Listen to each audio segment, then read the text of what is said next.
30 წელი FIFA და EA Sports-ი ქმნიდნენ მსოფლიოში ყველაზე პოპულარულ საფეხბურთო თამაშს. და როგორც გავრცელდა EA Sports-ი FIFA სახელის გამოყენებისათვის, იხდიდნენ წელიწადში სადღაც $150 მილიონ.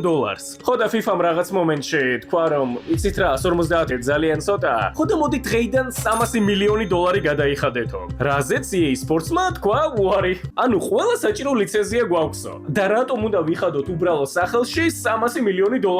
ხო და აი ეგრე მოკდა FIFA-ს ბრენდი. და დაიბადა FC.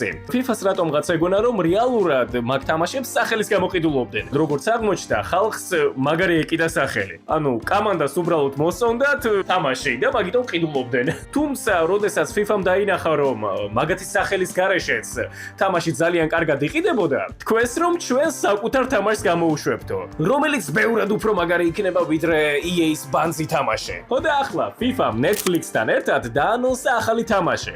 დიახ, არ მოგესმათ, Netflix-თან ერთად. ისევლე ჩემი აზრით FIFA 2010-ის გრაფიკა ბევრად უფრო სჯობს ვიდრე აი ეს.